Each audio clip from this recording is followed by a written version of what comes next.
नमस्कार दोस्तों, स्वागत है आपका मेरे चैनल कॉमिक्स लाइफ में। शुरू करते हैं अमर अकबर सीरीज की एक और मज़ेदार कॉमिक्स, कातिलों का क्लब। कातिलों का क्लब, लेखक अंसार अख्तर, चित्रांकन दिलीप कदम, मुरलीधर नांगरे। रात के समय पुलिस के 2 सिपाही गश्त पर थे। रात के 2 बज रहे हैं गुरु, मुझे तो नींद आ रही है। कहीं से एक प्याला चाय मिल जाए तो मजा आ जाए। चाय भी मिल जाएगी। सामने वाली गली पार करते ही एक चाय की दुकान है जो सारी रात खुलती है। दोनों सुनसान गली में प्रविष्ट हुए। अरे, वह क्या है? शायद कोई लाश है। जब वह निकट पहुंचे, माय गॉड, यह तो अपने इंस्पेक्टर जगदीश साहब हैं और मर चुके हैं। जल्दी हेडक्वार्टर को सूचना दो। कुछ ही देर में वह गली पुलिस वालों से भर गई। इंस्पेक्टर प्रधान तेजी से फोटोग्राफर फिंगरप्रिंट एक्सपर्ट को निर्देश दे रहा था। लाश के हर एंगल से फोटो लो और इर्द गिर्द के क्षेत्र से कदमों के निशान उठाओ। जब पुलिस का डॉक्टर लाश का निरीक्षण करके उठा, क्या विचार है डॉक्टर? मौत किस तरह हुई? लाश पर कोई घाव नहीं है। मेरा विचार है मौत जहर से हुई है। पूरी रिपोर्ट तो पोस्टमार्टम के बाद ही दे सकूंगा। 2 घंटे में पुलिस ने घटना स्थल पर अपनी कार्यवाही पूरी कर ली और लाश को पोस्टमार्टम के लिए भेज दिया। मैं हेडक्वार्टर जा रहा हूँ। 4 सिपाहियों की ड्यूटी इस क्षेत्र में लगा दो। Yes sir. अगले दिन क्षेत्रीय पुलिस अधिकारियों की मीटिंग हुई। पोस्टमार्टम की रिपोर्ट के अनुसार इंस्पेक्टर जगदीश की मौत साइनाइड जहर से हुई है। उसके पेट में अल्कोहल भी पाया गया है, जिसका अर्थ है उसे शराब में जहर दिया गया है। लेकिन उसकी हत्या क्यों की गई और उसे जहर किसने दिया, यह तो अब हमें पता लगाना होगा। वह हमारा साथी था। हमें उसके हत्यारे को तलाश करके कानून के हवाले करना होगा। हम लोग आज से ही तफ्तीश पर लग जाएंगे। मुझे पूरा विश्वास है कि इंस्पेक्टर जगदीश का हत्यारा बच नहीं सकता, क्योंकि पुलिस के अलावा प्राइवेट जासूस अमर खन्ना भी उसे तलाश करेगा। इंस्पेक्टर जगदीश अमर का गहरा दोस्त था। लेकिन अमर तो आजकल शहर में नहीं है। मैंने सुना है वह लखनऊ गया हुआ है। वह कहीं भी होगा। जगदीश की हत्या का समाचार अखबार में पढ़ते ही वापस आ जाएगा। खैर, वह आए या ना आए, तुम्हें अपना काम शुरू कर देना चाहिए। इसके बाद मीटिंग समाप्त हो गई। इंस्पेक्टर जगदीश की लाश मिलने के 6 दिन बाद शहर की सबसे बदनाम ब्लू बर्ड नाइट क्लब में एक सुंदर लड़की बार काउंटर के सामने स्टूल पर बैठी थी। एक कैंपा को ला दो। यह लीजिए कैंपा। मैडम, यह क्लब शरीफ औरतों के लिए नहीं है। आपको यहाँ नहीं आना चाहिए था। तुम अपना काम करो, मैं अपनी रक्षा करना जानती हूँ। तभी हॉल में 3 व्यक्ति प्रविष्ट हुए। उन तीनों को देखते ही हॉल में बैठे लोग उठकर बाहर जाने लगे। बारमैन ने इंटरकॉम उठाकर किसी से कहा, राणा फिर आया है। वह तीनों एक खाली मेज की ओर बढ़े। अचानक ही लंबा व्यक्ति बराबर की मेज पर बैठे युवक की टांग से उलझकर लड़खड़ाया और अगले ही पल ढिशुम! पिटने वाले के 2 साथी उछलकर खड़े हुए। लेकिन तड़ाक! आह! उफ! फिर वह तीनों लापरवाही से खाली मेज पर जाकर बैठ गए। इस घटना के बाद पूरा हॉल खाली हो गया था। तुम भी जाओ यहाँ से। वह बहुत खतरनाक लोग हैं। मैं किसी से नहीं डरती। तुम मुझे तौलिया और बर्फ दो। मैं उन घायलों की सहायता करना चाहती हूँ। जहन्नुम में जाओ। यह लो। थैंक्स। थोड़ी बर्फ भी। बर्फ और तौलिया लेकर वह घायलों के पास पहुंची। ए, क्या है? यहाँ आओ। नहीं, मैं इन लोगों को फर्स्ट एड देना चाहती हूँ। तुम्हारा साथी बहुत जालिम है। कितनी बुरी तरह मारा है इन्हें। अच्छा, मैं इनके लिए डॉक्टर बुला देता हूँ। तुम यहाँ आकर मेरी बात सुनो। लड़की निडरता से उनके पास जाकर बैठ गई। तुम बहादुर दिखाई देती हो। तुम्हारी इच्छा है, इसलिए मैं उनके लिए डॉक्टर बुला देता हूँ। कौन? डॉक्टर को फोन करके बुला लो। मुझे बहादुर इंसान पसंद है। मेरा नाम राणा है। यह दिलावर है और वह कौंग। मेरा नाम रंजना है। कुछ ही देर में कौंग वापस आ गया। डॉक्टर आ रहा है। मैंने विस्की और बियर का ऑर्डर भी दे दिया है। यह रंजना है कौंग। तभी बैरा ट्रे लिए वहां आया। यह क्या, खुली हुई बोतल? अगले ही पल तड़ाक! बॉस के लिए सील बंद बोतल लाओ और यहाँ लाकर खोलो। जी साहब। और अपने मालिक जगताप को भी भेजो। मालिक यहाँ नहीं है साहब। तो रीटा को भेजो। बेरा तुरंत चला गया। तुम कहाँ रहती हो मिस रंजना? मेरा कोई ठिकाना नहीं है। मैं लावारिस हूँ। लेकिन अब नहीं हो। मुझे तुम्हारे जैसी बहादुर लड़की की ही जरूरत थी। आज से मेरा घर तुम्हारा घर है। थैंक्स। तभी पैरा आ गया। साहब, मिस रीटा भी यहाँ नहीं है। ठीक है, हम कल आकर मिल लेंगे। चलो दोस्तों। जाते समय रंजना भी उनके साथ थी। यह लड़की शरीफ नहीं थी। अगले दिन सुबह राणा मुझे रात इस फ्लैट में छोड़कर चला गया था। कहता था अब यही मेरा घर है। यानी मेरी योजना का पहला चरण सफल रहा। अब दूसरे चरण की तैयारी करती हूँ। कुछ देर बाद वह तैयार होकर फ्लैट से निकली और किसी अज्ञात स्थान की ओर चल दी। अमर और अकबर अपने ऑफिस में बैठे थे। दोनों आज ही लखनऊ से लौटे थे। मैं जगदीश के हत्यारे को नहीं छोड़ूंगा। उसे तलाश किए बिना मैं चैन की सांस नहीं ले सकता। लेकिन आप उसे कैसे तलाश करेंगे? हमें तो यह भी नहीं पता कि जगदीश किस केस पर काम कर रहा था। यह तो किसी को भी नहीं पता। इंस्पेक्टर प्रधान ने मुझे बस इतना बताया है कि अंतिम बार उसे ब्लू बर्ड नाइट क्लब में देखा गया था। वह तो बहुत बदनाम क्लब है। लगता है जगदीश किसी बड़े बदमाश के पीछे लगा हुआ था। ट्रिन ट्रिन। तभी फोन की घंटी बज उठी। दूसरी ओर से इंस्पेक्टर प्रधान बात कर रहा था। अमर, जगदीश के विषय में एक महत्वपूर्ण बात पता चली है। क्या? जगदीश के एक साथी इंस्पेक्टर ने बताया है कि वह किसी राणा नाम के व्यक्ति के पीछे लगा हुआ था। यह राणा नामक व्यक्ति चोरी के हीरो का व्यापार करता है। राणा? मैंने भी उसके बारे में काफी कुछ सुना है। क्या सुना है? यही कि वह काले धंधों का बिग बॉस है। ब्लैक मार्केट में उसे राणा दी ब्लैक किंग कहा जाता है। तो क्या ब्लैक किंग का ब्लू बर्ड क्लब से कोई संबंध है? मुझे मालूम नहीं। अब तुमने सुराग दिया है तो मैं जानकारी प्राप्त करने की कोशिश करूंगा। इतना कहकर अमर ने फोन बंद कर दिया। अकबर, तुम हुलिया बदल कर ब्लू बर्ड क्लब जाओ और राणा दी ब्लैक किंग के विषय में जानकारी प्राप्त करने की कोशिश करो। ओके। उसी शाम इंस्पेक्टर प्रधान के सामने रखे फोन की घंटी बजी। इंस्पेक्टर प्रधान स्पीकिंग। इंस्पेक्टर साहब, मैं बलबीर सिंह बोल रहा हूँ, म्युनिसिपल काउंसलर। नमस्कार, कहिए क्या सेवा कर सकता हूँ? इंस्पेक्टर, मेरे क्षेत्र में नौजवानों की एक सोसाइटी है जिसे वह साइकिल सवार सोसाइटी कहते हैं। कल रात उस सोसाइटी के 3 मेंबर ब्लू बर्ड क्लब में थे। वहाँ 2-3 बदमाश आए हुए थे। उन बदमाशों ने सोसाइटी के मेंबरों को बहुत मारा। एक का तो जबड़ा टूट गया है। आज रात सोसाइटी के कुछ सिरफिरे अपने साथियों का प्रतिशोध लेने ब्लू बर्ड क्लब जा रहे हैं। अतः वहां झगड़ा होने का अंदेशा है। आप उसे रोकने की कोशिश करें।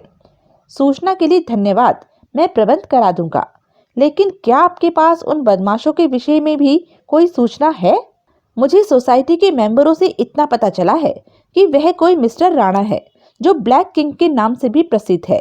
उसके साथ एक दैत्याकार बदमाश था जिसने उनको मारा है। ठीक है, मैं प्रबंध करता हूँ।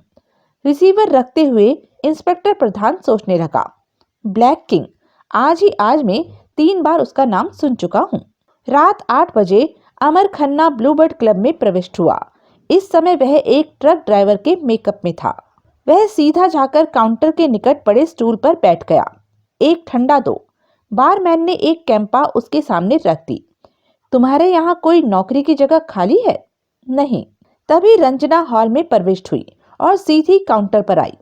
एक कैंपा खोला। वह कल वाला बारमैन कहाँ है? वह आज दिन की शिफ्ट में है मैडम। अच्छा, सुनो, मुझे नौकरी की सख्त जरूरत है। मैं कोई भी काम कर सकता हूँ, चोरी भी। चोरी? जब चोरी ही कर सकते हो तो फिर काम करने की क्या जरूरत है? चोरी भी तो काम ही है। तभी रंजना पूछ बैठी, तुम्हें एक काम चाहिए? जी हाँ मैडम, मैं बहुत अच्छा ड्राइवर हूँ। आओ, वहां मेज पर बैठेंगे। चलिए, तुम क्या काम कर सकते हो? मैं सब कुछ कर सकता हूँ। पहले किसान था, फिर ड्राइवर बना। मुझे लड़ना भी आता है। मेरा नाम धर्मा है। फिर तो तुम काम के आदमी हो। मैं तुम्हें काम दिलाने की कोशिश कर सकती हूँ। Thanks madam. तभी वहां अकबर प्रविष्ट हुआ। आज जी भर के पिला दे साकी। एक बियर की बोतल लाओ। यह लो, तुम्हें भी मेरे साथ पीनी पड़ेगी। मैं अकेले नहीं पीता। मैं नहीं पी सकता, मैं ड्यूटी पर हूँ। मैं भी ड्यूटी पर हूँ। तुम क्या हो? मैं नेपोलियन बोनापार्ट हूँ। अब से 100 बरस पहले मैं यूरोप में हुआ करता था। अब भारत में हूँ और 100 बरस बाद मैं चांद पर जाकर बियर पीऊंगा। तुम्हें भी मेरे साथ चलना होगा और बियर पीनी पड़ेगी। तुम अगर हिटलर भी हो तो भी मैं बियर नहीं पीऊंगा।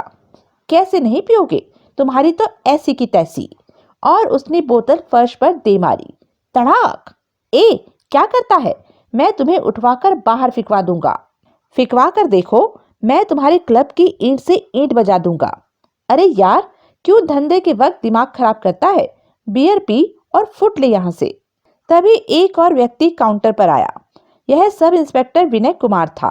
उसकी ड्यूटी इंस्पेक्टर प्रधान ने यहाँ लगाई थी। एक एप्पल जूस दो। इंस्पेक्टर विनय यहाँ क्या कर रहा है? यह तो अकबर है। Hello hello my dear Ibrahim Lincoln. मेरा ख्याल है हम दोनों 200 साल बाद मिल रहे हैं। यह शायद अपनी पहचान छुपाना चाहता है। तुम भूल गए, हम 200 साल पहले नहीं, 400 साल पहले मिले थे। यह साले दोनों पागल हैं। उधर राणा दी ब्लैक किंग परेशान सा कमरे में टहल रहा था।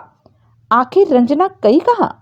अपने घर चली गई होगी बॉस। वह अच्छी लड़की नहीं थी। Shut up! वह अच्छी लड़की है, उसे ढूंढ कर लाओ। कहाँ ढूंढे उसे? ब्लू बर्ड क्लब में। या तो वह वहां आएगी या वहां उसे कोई जानता होगा। कॉन्ग, तुम इसी समय क्लब जाओ। ओके बॉस, मैं अभी जाता हूँ। अपना पिस्तौल यहीं छोड़कर जाओ। तुम बिना सोचे समझे उसका इस्तेमाल कर डालते हो। उधर क्लब में, अब से हम दोनों दोस्त हैं धर्मा। मैं तुम्हें काम दिलाने की कोशिश करूंगी। धन्यवाद रंजना जी। तभी कॉन्ग हॉल में प्रविष्ट हुआ। क्या आदमी है, बिल्कुल देव लगता है। हाँ, अगर वह आकर मुझसे बात करे तो तुम बीच में ना बोलना। बॉस ने तुम्हें अभी बुलाया है रंजना। क्यों? सवाल मत करो और मेरे साथ चलो। ओके कॉन्ग, लेकिन मैं कैंपा तो पी लूं। नहीं। ए, तभी 5 व्यक्ति वहां प्रविष्ट हुए। धड़ाक! वह रहा, उसने ही हमारे साथियों को मारा था। पकड़ लो उसे, घेर लो, मारो।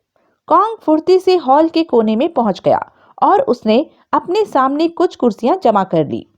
यह साले मुझसे कल रात का बदला लेने आए हैं। अगले पल, आ जाओ सालो, यहाँ लड़ाई होगी धर्मा। लड़ाई शुरू होते ही हम यहाँ से भाग लेंगे। कहाँ? हम राणा के पास जाएंगे, जिसे कॉन्ग बॉस कह रहा था। वह तुम्हारा दोस्त है? हाँ।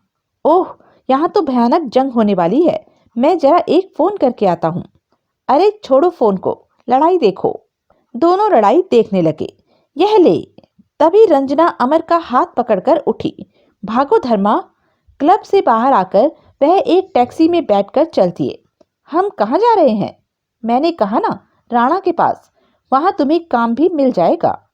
अगर मैंने तुम्हें काम दिला दिया तो तुम्हें भी मेरा एक काम करना होगा धर्मा।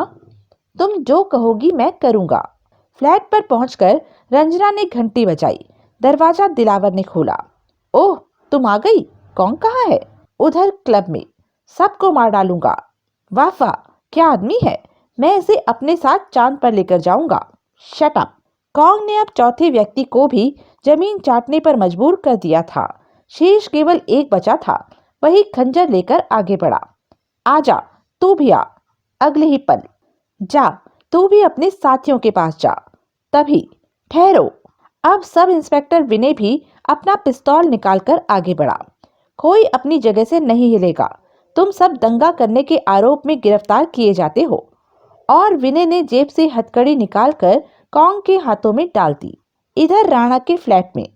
कॉन्ग कहाँ है रंजना? वह मुश्किल में फंस गया है। रात उसने जिन लोगों को मारा था उनके साथी उससे लड़ने आ गए थे। और यह कौन है? यह धर्मा है। क्लब से यही मुझे निकाल कर लाया है। उन लोगों ने क्लब में तोड़फोड़ मचा दी थी। आप मिस्टर कॉन्ग के लिए कुछ कीजिए, वह मुसीबत में है। कितने आदमी थे कॉन्ग के मुकाबले पर? 5 थे।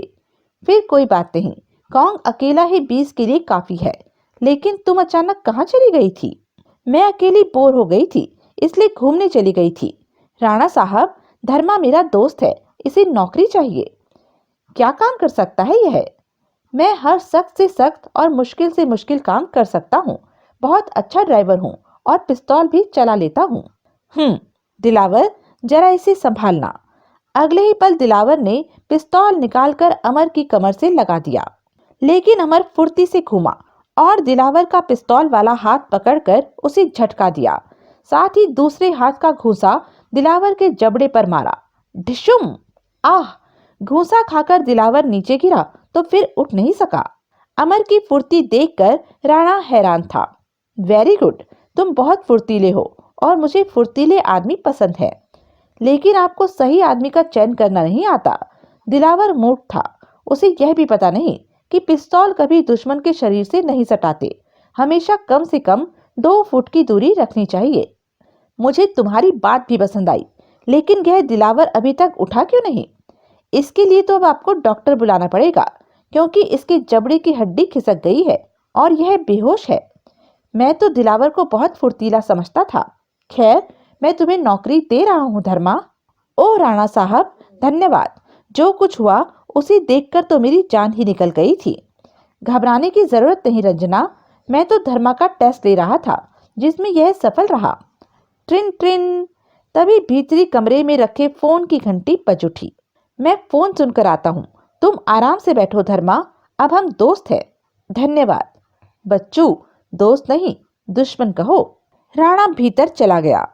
मैं तो डर गई थी धर्मा, लेकिन तुम सचमुच फुर्तीले और शक्तिशाली हो। दिलावर राणा का खास आदमी है और तुमने उसे। मैं दिलावर जैसे 10 आदमियों से एक ही समय में निपट सकता हूँ। तभी राणा फोन सुनकर वापस आ गया। बहुत बुरा हुआ, कौंग गिरफ्तार हो गया है। क्या कहा? कौंग गिरफ्तार हो गया है? हाँ, क्लब में पुलिस पहुंच गई और वह गिरफ्तार हो गया। मैं बहुत परेशान हूँ। मेरे 2 खास साथी जैकब और नारायण पहले ही शहर में नहीं है। दिलावर को तुमने बेकार कर दिया है और कौंग पुलिस स्टेशन में है। मैं अब बिल्कुल अकेला रह गया हूँ। लेकिन मैं जो हूँ आपके साथ, आप मुझे अपने किसी भी साथी से कम नहीं पाएंगे। मुझे तुम पर पूरा भरोसा है, लेकिन अगर इस समय जैकब और नारायण भी मेरे साथ होते तो और अच्छा होता। वह दोनों बहुत अनुभवी हैं। कहाँ हैं वे दोनों? मैंने उन्हें एक काम के सिलसिले में मद्रास भेजा हुआ है। खैर, तुम आज से ही मेरे साथ काम कर रहे हो धर्मा, तुम्हें मेरे साथ ही रहना होगा। मैं तैयार हूँ बॉस। वैसे भी मैं एक होटल में पड़ा हुआ था। आप कहें तो मैं अपना सामान ले आऊं? हाँ, जाओ, लेकिन जल्दी वापस आना। आधे घंटे में आ जाऊंगा। अकबर क्लब से वापस घर आकर अमर की प्रतीक्षा में बैठा था कि इंस्पेक्टर प्रधान का फोन आ गया। अकबर, अमर कहाँ है? वह चांद पर गए हैं इंस्पेक्टर प्यारे। कहो, तुम्हें क्या कष्ट है? कष्ट के बच्चे, मैं पूछता हूँ, क्या तुम और अमर कुछ देर पहले ब्लूबर्ड क्लब में थे? थे, लेकिन तुम्हें क्या कष्ट है? अमर के साथ कोई औरत भी थी। यह सब मुझे सब इंस्पेक्टर विनय ने बताया है। थी, लेकिन तुम्हें क्या कष्ट है? वह औरत स्वर्गीय इंस्पेक्टर जगदीश की पत्नी सरला थी। मैं यह जानना चाहता हूँ कि अमर उसके साथ क्लब में क्या कर रहा था। क्यों, तुम्हें क्या कष्ट है? अबे वो मोटे भैंसे, यह कष्ट कष्ट क्या लगा रखा है? तू कभी गंभीर नहीं हो सकता क्या? लो, हो गया गंभीर। बोलो, क्या कह रहे थे तुम? मैं जानना चाहता हूँ कि अमर कहाँ है और सरला क्लब में क्या कर रही थी। वह औरत जगदीश की पत्नी थी, यह मैं नहीं जानता था और ना ही अमर जानते हैं, क्योंकि हम कभी जगदीश की पत्नी से मिले ही नहीं थे। फिर अमर उसके साथ कैसे था, यह तो अमर ही बता सकते हैं। वह आ जाएंगे तो मैं तुम्हें फोन करा दूंगा। उधर आधे घंटे बाद अमर राणा के पास वापस पहुंचा। वेरी गुड, तुम समय के भी पाबंद हो। यह सारे हीरे चोरी के होंगे। दिलावर कहाँ है? उसे अस्पताल भेजना पड़ा। तुमने उसके जबड़े की हड्डी तोड़ डाली थी। तभी, रंजना, मैं और धर्मा एक काम से जा रहे हैं। तुम यहीं फ्लैट पर रहना। वापस आकर मैं तुमसे कुछ बात करूंगा। ओके। कुछ देर बाद राणा और धर्मा गाड़ी में जा रहे थे। ब्लूबर्ड क्लब चलो, मुझे वहां के मालिक जगताप से मिलना है। लेकिन आपके साथी कौंग का क्या होगा? कुछ नहीं होगा, मैं उसे जमानत पर छुड़ा लूंगा। लेकिन यह काम अब सुबह होगा। इस समय तो मुझे जगताप से एक सौदा करना है। क्लब में बहुत कम ग्राहक थे।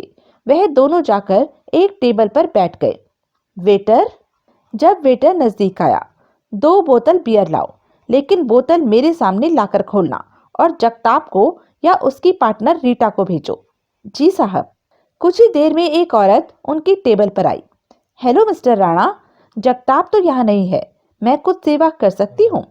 बैठो रीटा, मुझे तुमसे जरूरी बात करनी है। आई एम सॉरी राणा साहब, आपका आदमी यहाँ गिरफ्तार हो गया है। लेकिन यह कौन है? यह धर्मा है, मेरा नया साथी। तुम यह बताओ, जगताप कहाँ है? वह तो आज रात की फ्लाइट से दिल्ली गया है। तुम क्या समझती हो, इस तरह भागने से वह बच जाएगा? उसके पास जो हीरे हैं, मैं उन्हें हासिल करके ही रहूंगा। उससे कह देना कि वह शराफत से मुझे हीरे दे दे, वरना। रीटा ने बात काटी। प्लीज राणा साहब, मैं इस मामले में जगताप से कुछ बात नहीं कर सकती। मैं तो केवल क्लब के कारोबार में उसकी पार्टनर हूँ। तो फिर ठीक है, जब मैं जगताप को पकड़कर उसका गला काटूंगा, तब रोती हुई मत आना। चलो धर्मा, कहकर राणा तेजी से उठकर दरवाजे की ओर बढ़ गया। तभी रीटा ने अमर से दबे स्वर में कहा, सुनो, समय मिलते ही तुम मुझे यहाँ फोन करना, जरूर। गाड़ी ड्राइव करते हुए अमर सोच रहा था, रीटा ने मुझे फोन करने को क्यों कहा है?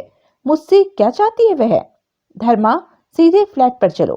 कुछ देर बाद अमर ने बिल्डिंग के सामने गाड़ी रोक दी। धर्मा, तुम यहीं गाड़ी में बैठो, मुझे ऊपर जाकर रंजना से कुछ जरूरी बात करनी है। आधा घंटा लगेगा, फिर मैं तुम्हें अपनी कोठी पर ले चलूंगा। Okay boss. राणा के उतरकर जाते ही अमर एक पब्लिक टेलीफोन बूथ में घुसा और ब्लू बर्ड क्लब का नंबर मिलाकर रीटा से बात करने की इच्छा प्रकट की। कुछ क्षण बाद उसे रीटा का स्वर सुनाई दिया। हेलो धर्मा, मैं तुम्हारे ही फोन की प्रतीक्षा में थी। कहिए, मैं क्या सेवा कर सकता हूँ? सेवा तो तुम्हारी मैं करना चाहती हूँ। मैं तुम्हें राणा से अधिक पैसा दे सकती हूँ। अगर तुम मेरे लिए काम करना चाहो तो 1 घंटे बाद होटल रॉयल के रूम नंबर 24 में आ जाओ। यह मुझे राणा से तोड़ना चाहती है। मामला दिलचस्प है, इससे मिलना चाहिए। अगले पल, ओके, मैं आ जाऊंगा। देखा दोस्तों, इस केस में कितनी दिलचस्प घटनाएं घट रही हैं। मेरा अंदाजा है अभी मुझे कुछ और रहस्यमय घटनाओं से गुजरना है। यह सब मैं अपने मित्र इंस्पेक्टर जगदीश के हत्यारे की तलाश में कर रहा हूँ। मुझे उसके हत्यारे को तलाश करना है। मैं सफल रहूंगा या नहीं, यह तो अगली वीडियो ब्लैक किंग्स में ही पता चल सकेगा। दूसरी बार अमर ने इंस्पेक्टर प्रधान का नंबर मिलाया।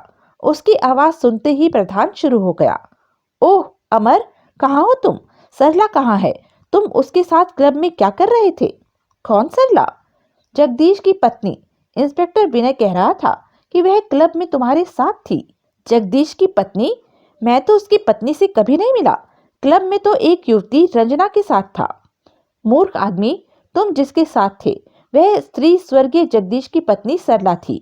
सब इंस्पेक्टर विनय उसे पहचानता है। कहाँ है वह? क्या वह तुम्हारे साथ है? नहीं। तो फिर कहाँ है? पुलिस को उसकी जरूरत है। मैं अभी उसकी तलाश में जाता हूँ प्रधान, और तुम्हें कुछ देर बाद फोन करता हूँ। अब मैं फोन बंद कर रहा हूँ। सुनो तो। लेकिन अमर ने फोन बंद कर दिया और हड़बड़ाया हुआ सा बूथ से बाहर निकला। रंजना अगर जगदीश की पत्नी सरला है तो वह अपने पति का प्रतिशोध लेने के लिए राणा के पीछे लगी हुई है। मगर राणा बहुत चालाक है। अगर उसने सरला को पहचान लिया तो वह उसे मार डालेगा। मुझे चलकर देखना चाहिए कि राणा उससे क्या जरूरी बात करने गया है। अगले पल वह तेजी से बिल्डिंग की सीढ़ियां चढ़ रहा था। फ्लैट के दरवाजे पर पहुंचकर वह ठिठक कर रुक गया। दरवाजा तो खुला हुआ है, पता नहीं अंदर क्या हो चुका है। तो यह थी अब तक की कहानी। आगे की कहानी जानेंगे अपने अगले वीडियो ब्लैक किंग में। तब तक के लिए बने रहें मेरे साथ, और हाँ, मेरे चैनल को लाइक, शेयर और सब्सक्राइब करना ना भूलें। धन्यवाद।